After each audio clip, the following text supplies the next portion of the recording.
Transformational. हम रीढ़ की हड्डी के बिना शरीर की कल्पना नहीं कर सकते। वैसे चिप्स के बिना कोई कारोबार चलना मुश्किल है, और हम उस दिशा में ये बात सही है कि जिस गति से दुनिया में एक विषय चला उसमें हम लेट हैं, लेकिन हम एक बार शुरू करते हैं तो हमारी गति भी उतनी तेज होती है। अब जैसे 5G में हम लेट थे, लेकिन आज हम नंबर 1 पर है। तो ये भारत की अपनी एक विशेषता भी है, स्केल भी है, आवश्यकता भी है। तो चिप की और सेमीकंडक्टर की दुनिया में हम जो पॉलिसी लाए हैं उसको बहुत ही स्वागत हो रहा है। करीब करीब सभी इस क्षेत्र के लोग भारत में आने की दिशा में आकर्षित हो रहे हैं, और उसके लिए जो बेसिक नीड्स की जरूरत है उसमें हम पूरी तरह तैयार हैं।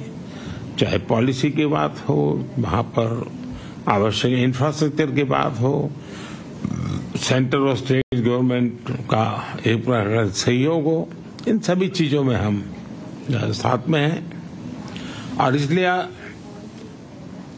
सबसे बड़ी बात है डिजाइन। आज भी दुनिया की बड़ी बड़ी आपकी सबकी कंपनियां भी है, उनकी रिसर्च और इनोवेशन के सेंटर भारत में है।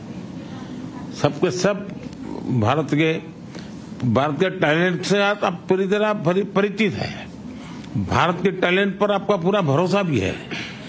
तो हम डिजाइन इन इंडिया के मूड में भी और आप काफी बल दे रहे हैं, ताकि हम दुनिया को कुछ नया देने के लिए सेमीकंडक्टर में हम $15 बिलियन का एडिशनल इन्वेस्टमेंट करने की दिशा में हम आगे बढ़ रहे हैं।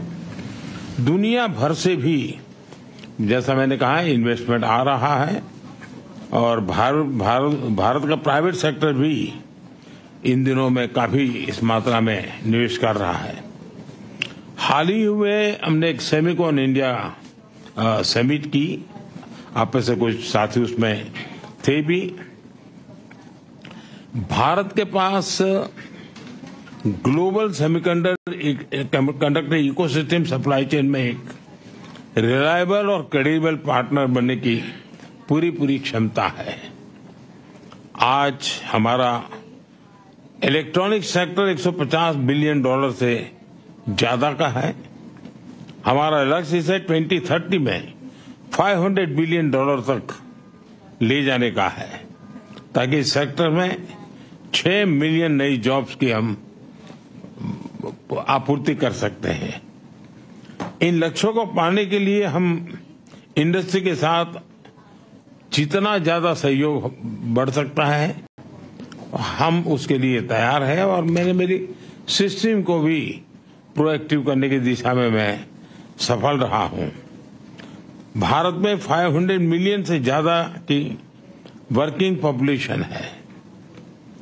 भारत की औसत आयु 28 इयर्स है, और बड़ी बात यह है कि हमारा यूथ स्टेम की पढ़ाई में काफी रुचि ले रहा है। इवन बेटियां भी स्टेम के एजुकेशन में हमारे यहाँ बेटियां भी लीड कर रही है। और मुझे तो याद है कि एक देश में मैं वहां के एक बहुत बड़े नेता मुझे पूछ रहा था कि क्या आपके यहाँ बच्चियां स्टेम के अंदर रुचि लेती है। जब मैंने उनको आंकड़ा बताया तो उनके लिए सरप्राइज था कि भारत की बेटियां भी उन सारे क्षेत्रों में काफी कुछ कर रही है।